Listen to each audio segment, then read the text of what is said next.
was a night filled with honor, surprises, and appreciation as the Lloydminster Chamber of Commerce held its annual awards ceremony. Brett Morton has a story. The winner is Lloydminster and District Co-op.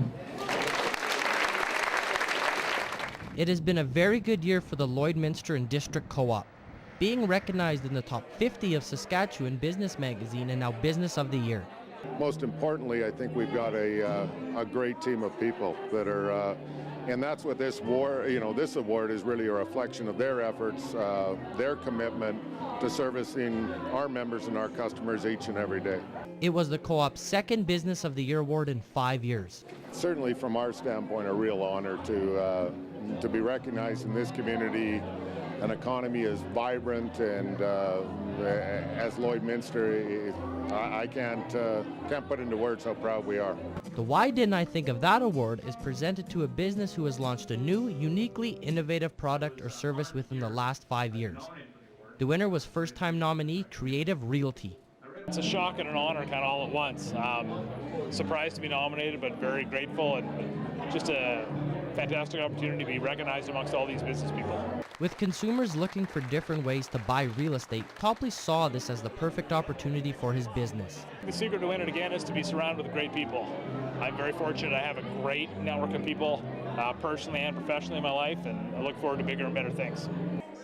Brett Morton, Newcap News. This week is Small Business Week in Canada, an annual celebration of small businesses and successful entrepreneurs all across the country. Fraser Snowden had the chance to speak to a local business owner in Cold Lake about the challenges one can face running on their own. Awesome. Oh, I like that chin up.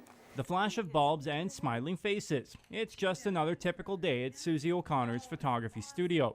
The company originally started 22 years ago when it was just a 1-hour photo lab run by her father. And after years in the industry, O'Connor knows all too well the challenges a small business can face. It's a struggle. It's a struggle to get your name out there and to be recognized and be taken seriously for what you do. Especially in our studios, it's art. So how do you put a price on that? Let's have you leaning over this side maybe a little. O'Connor says with the change in technology and popularity of digital photography, they saw a niche to offer photo services and have been running for 10 years. I think what we do now is even more important than what we did in the past. We can create pieces of art for your home, for your kids to look back on years from now. And I think that's the most important thing we do, is creating a legacy. Now, the Appreciation Week is not the only way companies are being recognized, as the Lakeland Business Awards also wrapped up this weekend.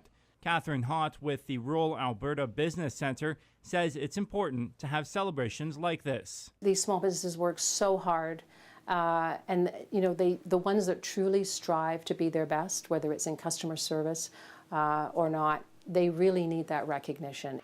Nice. But despite the hardships, O'Connor says owning a business can be a rewarding experience. Offer services that maybe nobody else offers, or you offer them in a unique way, and you provide value to our community, and I think that's it's important. In Cold Lake, Fraser Snowden, Newcap News. Wainwright Elementary School is in a running to win up to $50,000 to support their Leader in Me initiative. As Jeremy Thompson reports, your vote would help strengthen the entire community. Recess is time for kids to be kids, but in the classroom, these students are developing the skills to be the leaders of tomorrow. Marion Preeb is the teacher who brought the Leader in Me project to Wainwright Elementary School. It's actually inspiring them and engaging them, empowering them to see the greatness in themselves. The school entered their initiative in the Aviva Community Fund contest, where the public votes on proposed community projects from across the country.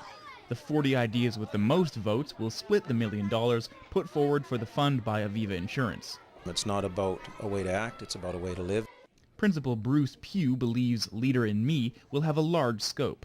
It's so much more than our school. This is about our entire community and a lifetime. If they win, the money would go towards learning resources like books for the students and workshops for the teachers. Leader in Me is based on the 7 habits of highly effective people, and the students are already showing what they've learned.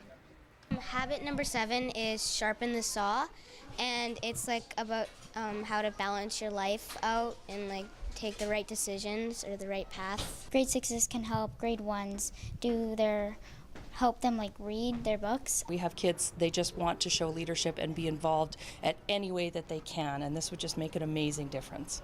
Vote for us! Jeremy Thompson, Newcap News. This year's harvest is at its tail end, with many farmers in Saskatchewan and especially Alberta sighing relief. Although some regions in these two provinces have had their troubles, Lloydminster is centered in the most favorable region. Graham McCann has more in this week's Ag Report. It was a tense season through uneven weather for the agricultural communities of Saskatchewan and Alberta. Although some areas have had a much harder time, the overall picture is positive now that the harvest season is wrapping up. This year has been full of many challenges, mostly weather-related, of course. But certainly for some of those farmers, especially on the west side of the province and into the north, they are actually pulling off, average to even well above average yield. James Wright from Alberta's Agricultural Financial Services Corporation says that this might be the second best year in the last 10. The 14-year yields, kind of look pretty shabby, but when you look at the other years, they look fairly good. Alberta is approximately 98% finished harvest, and the problems that province are facing are mostly in the western areas and north around Peace River. They had a really dry year and, got some occasional showers, but just enough to kind of keep them going. A problem some Saskatchewan producers might face, however, is what their yield may be worth, and this is largely due to a lot of flooding in the east side of the province. Being in the east in Alberta and west in Saskatchewan, the Lloydminster region is considered lucky this year because it's here that the largest patches of the best weather have been the outcome. Certainly overall things are average, and I guess better than we thought even a couple of weeks ago. Graham McCann, Newcap News.